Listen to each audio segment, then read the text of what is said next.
from the Don and Lorena Meyer studio at the University of Nebraska-Lincoln College of Journalism and Mass Communications, this is Nebraska Nightly.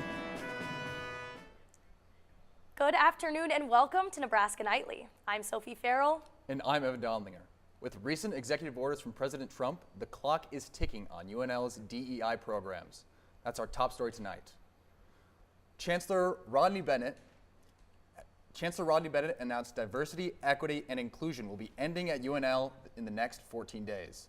The U.S. Department of Education will end federal funding if the university does not follow the closure of all DEI-related programs. Project Races and other diversity initiatives at the university will be facing immediate closure. Chancellor Bennett said in yesterday's email the university will continue to try to give answers to the questions many students have. Well, the weather has finally returned to near the freezing point as some of the snow begins to melt. We turn now to Nebraska Nightly's meteorologist Dominic Ferrero with the first weather forecast.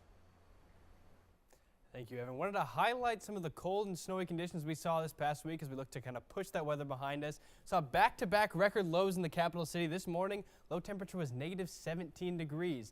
Coldest feels like we saw this past week was back yesterday, February 20th. Negative 58 degrees was that wind chill in Brewster, Nebraska. Now that's cold, folks. Two snow events here for the capital city. We saw 7+ inches of snow. Definitely some much-needed moisture as we work our way into next week here. Now, temperatures are trending up here. We're looking tomorrow going to be up into the 30s, into the 40s on Sunday. Then Monday into next week, upper 50s and lower 60s. We'll have the rest of that forecast coming up for you here after the break. Although the weather is trending warmer, LPS is still recovering from missing multiple days of school last week to the sub-zero wind chills. Today, LPS Interim Superintendent Dr. John Scretta said the district tries to avoid canceling those days, but due to the severe wind chill of negative 20 at times when school starts and the constant communication with the National Weather Service, the district felt, through group decision, to keep students at home. As LPS loses on instructional time, Dr. Scretta stressed student safety comes first. District, so we always place a priority upon instructional time, and that's one of the challenges is understanding that when there's a cancellation decision, we lose that instructional time. So we do consider instructional time as it relates to a closure decision. However, our priority is and always will be student safety.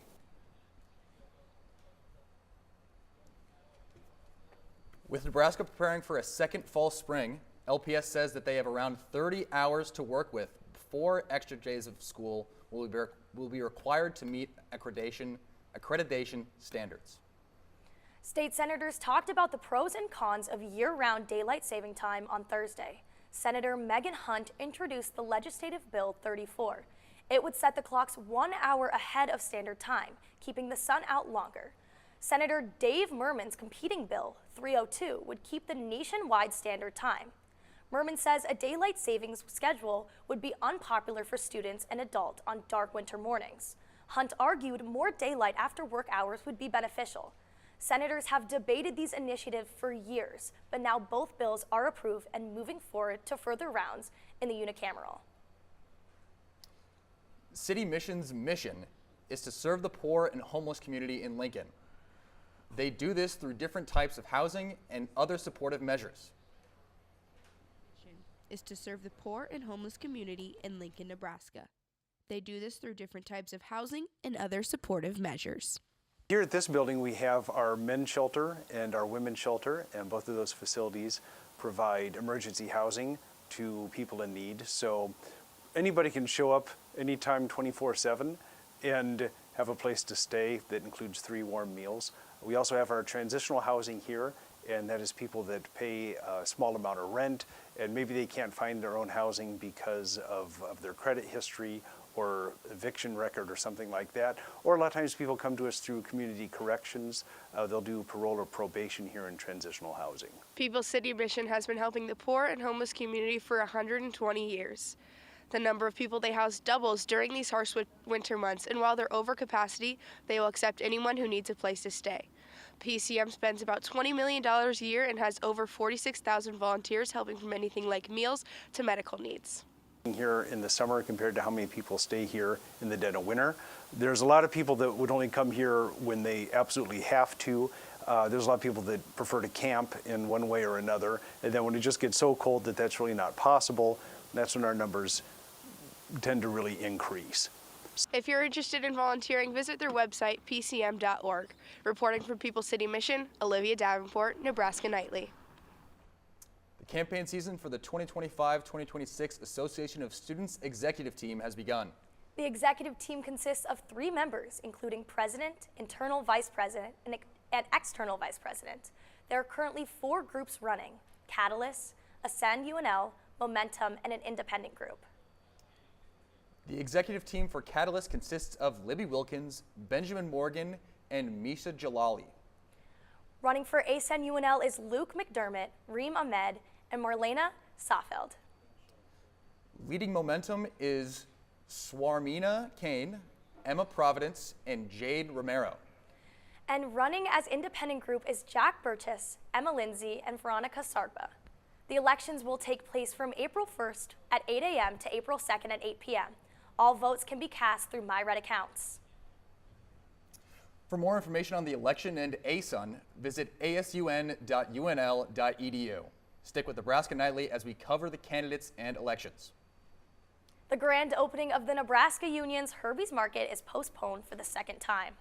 The initial grand opening was set for Wednesday, February 12th, but delayed due to technical difficulties with the new Just Walk Out technology. The technology successfully tracked the customer's items but never charged their account as they left the store. This morning, after resolving the Just Walk Out problem, the freezer went out prior to the rescheduled grand opening. Now waiting for a new generator, a 3rd opening date is still pending. The new Herbie's Market was a part of the multi-million-dollar Nebraska Union first floor renovation project, along with the new Husker Tech store. Glow Big Red raised more than $1 million for 400 organizations as a part of the University of Nebraska-Lincoln. Engineers Without Borders is the student organization with the most funds raised as well as gifts received. The group has big plans for those funds. Glow Big Red's 24-hour fundraiser took place last week, breaking records in funds raised as well as donors. One of the 400 affiliations to benefit from this fundraiser was the student organization Engineers Without Borders. The organization's Nebraska team lead, Zach Corey, says the international organization aims to use engineering to help humanity forward. The central mission of Engineers Without Borders is to help people around the world create a more sustainable and brighter future. The University of Nebraska chapter or the organization has 3 teams, 1 for fundraising here in Nebraska and 2 for planning projects overseas. All of the fundraising goes directly towards the projects. So either it's going to be materials for the bridge in Zambia, or it's going to be the supplies for the lighting systems and solar panels in the Madagascar schools. Corey is thankful for the organization not only for the good it's putting into the world, but for the good it's doing for him. But I feel like even more helpful than the engineering work is just a lot of the soft skills that I've been building up, learning teamwork and communication and professionalism with working with employers, and it's just been a lot of fun. Engineers Without Borders will be sending a team to Madagascar this summer to install solar systems to provide electricity for classrooms. Take a look at the weather. And the CFPB faces budget cuts and layoffs. Stick with us.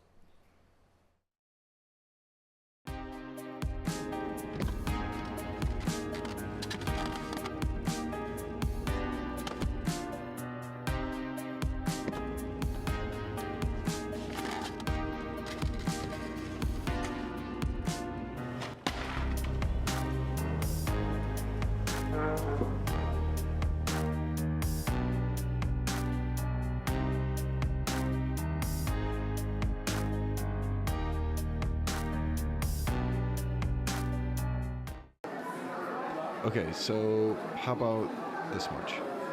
I don't know. Well, how about this much? I don't know.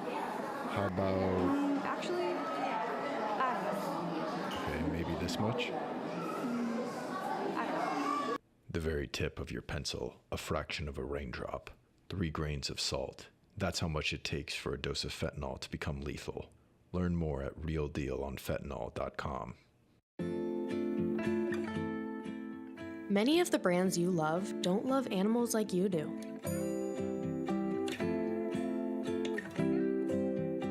Look at the labels of products you use for a bunny logo signifying they don't lab test on animals.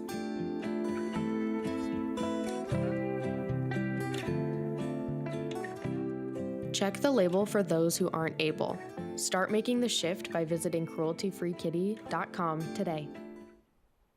Welcome back to Nebraska Nightly. I'm meteorologist Dominic Ferraro. We're coming off of a historically cold weekend here in the capital city, but temperatures are looking to be on the rise. Currently right now in the capital city, mostly sunny skies, temperature of 23 degrees, winds out of the southwest between 10 and 15 miles per hour here as we head our way towards the weekend. Satellite here, there's a lot of white on this satellite picture right now across the country, but not all of this is cloud cover. Taking a closer look at our local satellite view here, we can see this is actually the snow we've seen over the past couple weeks here, and some minor showers working their way up near the Kansas-Nebraska border, but most of this white here, not cloud cover, actually snowfall being picked up by that satellite image. There's those storms we were talking about, a few rain showers, maybe even a few flurries down near Manhattan right now, pushing up towards the northeast, and statewide temperatures right now, tale of two halves here. On the western side of the state, 39 degrees in Valentine, 45 in Chadron, 38 for that temperature in Scotts Bluff. Cooler on the eastern side, 24 degrees in Norfolk, 21 right now for that temperature in Omaha and in Kearney, 23 here in the capital city. Your forecast for tonight, getting back down into the single digits, but will stay mostly clear. Winds out of the southwest between 5 and 10 miles per hour. And looking ahead to our Saturday, partly sunny skies, temperatures rebounding back up into the upper 30s, so definitely much more close to average for this time of year. Winds staying out of the southwest between 5 and 10 miles per hour. The rest of the forecast ahead here, we're going to add about 10 degrees every day going into next week, 47 on Sunday. 59 for that high temperature on Monday, and look at Tuesday, 61 degrees. We're talking February and 60s. I can get behind that. We'll see a slight chance for rain on Wednesday, rain chances Wednesday afternoon into the evening hours there. Thursday, mostly sunny skies as well before we close out the week. Again, 60 degrees on Friday. Mostly clear skies. And Evan, I don't know about you, but I'm liking this weather a lot better than what we were dealing with this last week. I'm not going to have to bundle up in 3 different coats to go to class. Definitely looking forward to the weather. Most definitely. It's rare that I look forward to a 38-degree day, but should feel good. Absolutely. You know, baseball season's around the corner here. We can't complain about having some nice weather, especially once the Huskers are close to town. But going to enjoy that weather, seasonally above average, especially after this historically cold weekend. Yes. Further layoffs and funding cuts to the Consumer Financial Protection Bureau have been halted for now. But with the agency's work on hold by the Trump administration, consumer advocates are very concerned. Corinne Kafa is in Washington with what cuts could mean for your money. Since 2011, the Consumer Financial Protection Bureau says it's secured over $20 billion in relief for more than 200 million consumers. If you're having trouble with your student lender and you made the payment and it's not showing up on your bill, you go to the CFPB. If you're a service member and you fall prey to a predatory loan, you go to the CFPB.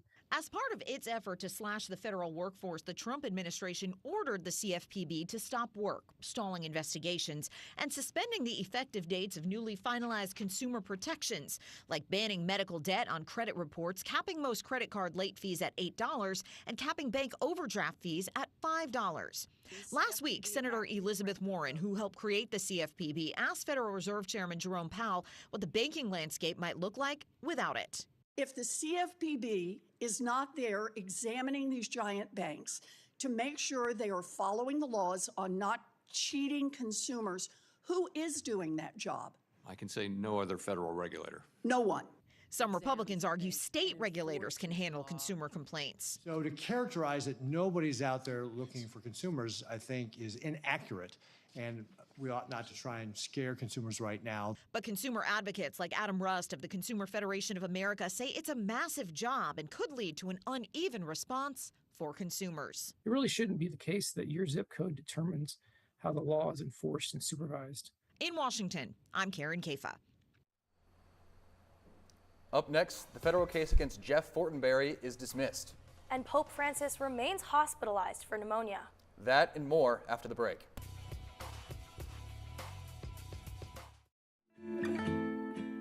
Many of the brands you love don't love animals like you do.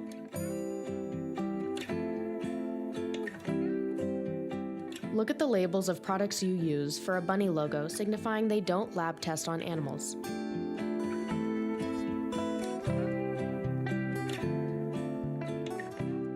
Check the label for those who aren't able.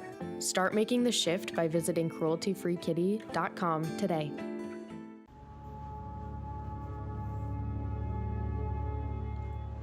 Social media is a daily part of many college students' lives, something we've become used to, but it can also be overwhelming and draining. Studies show that taking regular breaks from social media reduces stress and improves mental health.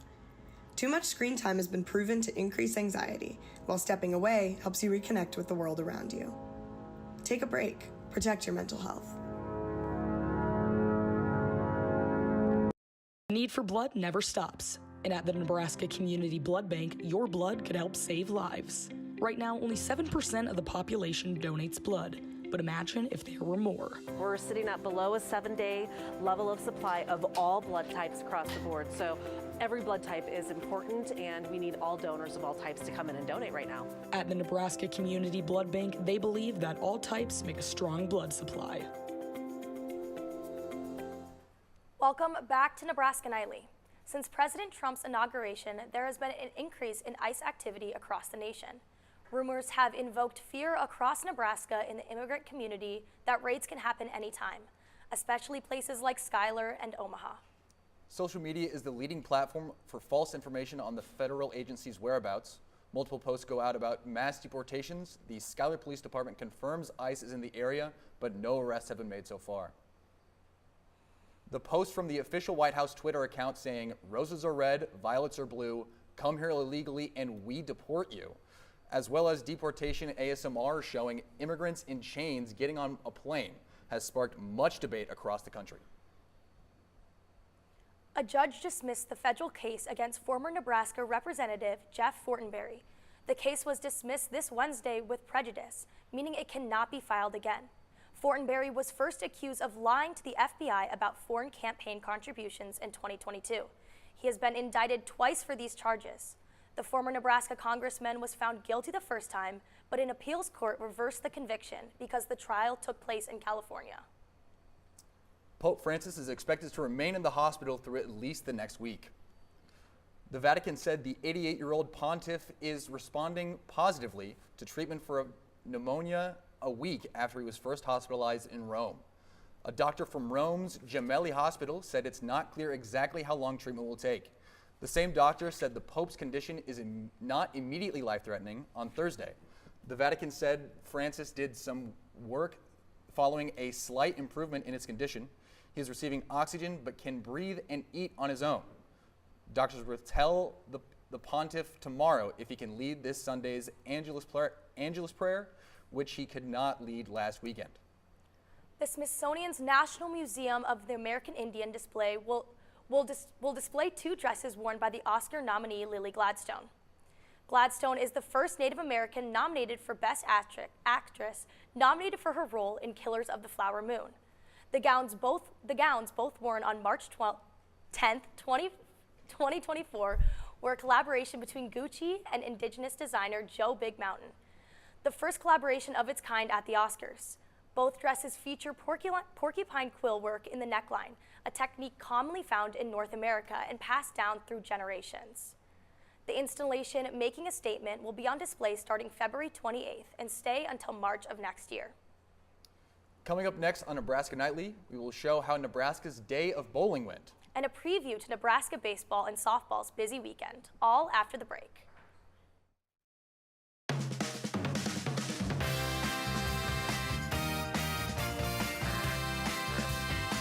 Tonight on Nebraska Nightly.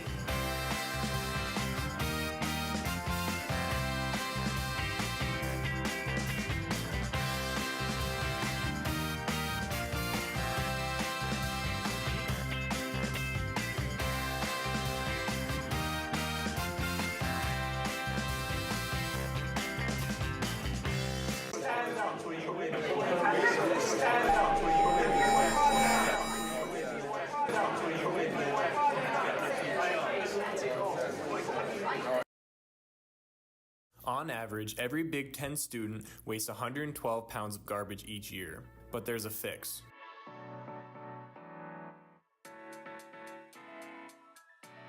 Make sure you use an Aussie when you dine in and be a part of the change. Nearly 1 in 3 Husker students struggle with food insecurity.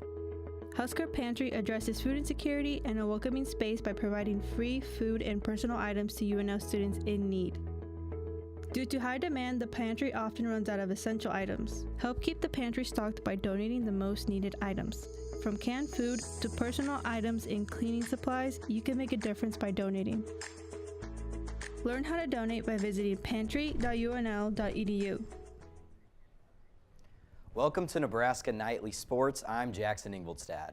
Huskers spring sports is in full swing, so of course we're going to start off our Nebraska Nightly Sports report with bowling. Today, the women's bowling team hosted the Big Red Invitational here in Lincoln. This was the first of 3 days of continuous bowling for the Huskers, and they started off hot. After Herbie Husker threw out the first ball of the invite, the Huskers got things rolling. Their first opponent was Valparaiso, who they beat in pinfall by 209. The Huskers then went on to win all of their next 4 matches, which were against Quincy, Central Missouri, Elmhurst, and then Quincy again. This invite will wrap up the Huskers' regular season, and they will begin post-play in early April. Nebraska baseball will be taking on the Louisiana Ragin' Cajuns tonight in what will be the first game of their series. Tonight will be the Huskers' 5th game of the regular season. They are nationally ranked 23rd. Listen to utility player Caden Brumbach speak about how the team is feeling going into this weekend.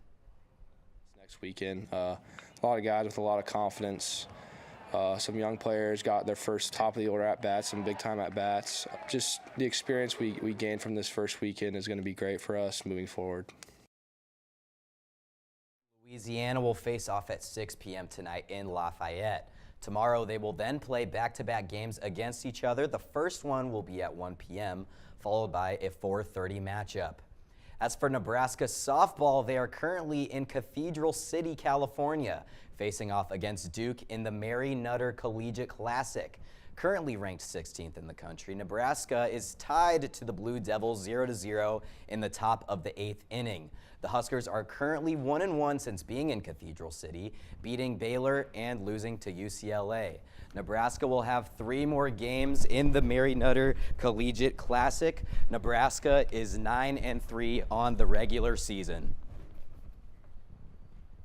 So we've got a lot of fun sports going on here in Lincoln, but I honestly never knew until coming to college here that bowling is a spring sport for the Huskers. And we dominated that. We do. I mean, I will admit, I was a high school bowler in high school and on the varsity team, so I know a thing or two. Why didn't you join the bowling team here? I got cut senior year, but it's cool. Happens to the best of us. You ever bowl 300? Never. Next on Nebraska Nightly. A Lego building competition in Kiewit Hall.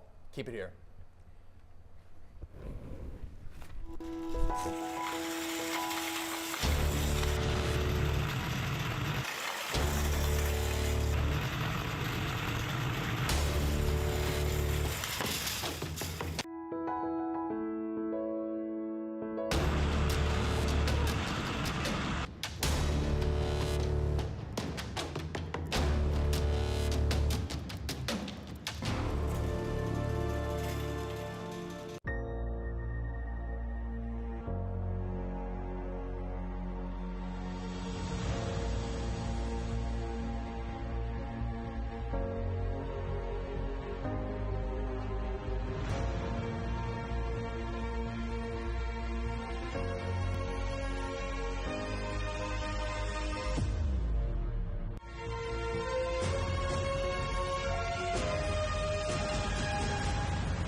Imagine building your own tractor. How long do you think it would take you? UNL students had to answer that very question while the clock was running. Joel Bierbauer takes us to a pressure-packed competition at the new engineering building on UNL's campus. UNL students put their building skills to the test this Thursday, February 20th at Kiewit Hall. The Lego building competition, hosted by the UNL Engineering Student Advisory Board, saw students constructing Lego brick structures and competing for prizes through a timed building challenge. You know, it's kind of engineering related, kind of fun, you know, just relax, hang out. Good teamwork, eat some donuts, get some water. Yep. And Legos is definitely something that everyone has done at least once in a while, and everyone's intrigued by it, so it's a great small activity for everyone to do together. Overall, it was the perfect night to Lego. Joel Bierbauer, Nebraska Nightly. Today is National Caregivers Day. In the U.S., more than 37 million people provide unpaid elder care for a loved one, according to the Bureau of National Labor Statistics. It's a job that can take a toll on the caregiver, emotionally, physically, and even financially. In today's Health Minute, Mandy Gaither explains how to support these caregivers to avoid burnout. It's a job that can be rewarding, but being a caregiver can also feel exhausting and overwhelming. To take care of their own needs has to be seen as a necessity, not as some guilty indulgence. Psychologist Taylor Rush with Cleveland Clinic says many times caregivers she works with in her practice feel like they don't have time to focus on themselves, but it's critical to avoid burnout. You feel less stressed, more energized, or have a better balanced view of life. You're more likely going to be patient with your loved one, attend to their needs better. Rush says to start with self-care. Caregivers should exercise, prioritize sleep, eat a healthy diet, and engage with others. Those wanting to offer support can help assume care for a short time to allow the caregiver to take a short break, so that they can address their own needs and responsibilities with peace of mind that their loved one is okay at home. Other ways to support a caregiver: give the gift of service. Rush says whether it's offering to help with small projects around the loved one's house, finding community assistance programs like transportation services, or lending a hand to get them organized, no amount of aid is too small. It can make such a big impact in knowing that they're cared about and that their health is being valued as well, which can go an incredibly long way. For Health Minute, I'm Mandy Gaither. With a week of freezing cold weather behind us, it will be nice to feel some temperatures above freezing. Dominic Ferreira has a final weather update for us with hopefully some higher temperatures coming up. Well, Evan, looking to be closer to near average. Near average for this time of year is into the lower 40s. So tomorrow into the upper 30s for us, then Sunday into the upper 40s, and finally Monday mostly sunny skies. High temperature of 59 degrees. We will continue to stay high into the upper 50s and lower 60s for next week. And this is a total 180 from where we were this time last week, talking snow and single digits. And I was walking to class and feels like a negative 20, and now here we are. It feels like spring again. I'm slow to get my hopes up, but looking nice for the next week ahead. Feeling a little whiplash right now. I've been driving to class every day, so I'm ready to finally get to walking and enjoying being outside again. Absolutely. It's a shame that softball and baseball are out of town this weekend. It would be great baseball weather, too. It would be, but I guess we'll have to wait till April, March. I don't know. It goes up and down here in Nebraska, so you never know. Absolutely. Thank you so much for joining us on Nebraska Nightly.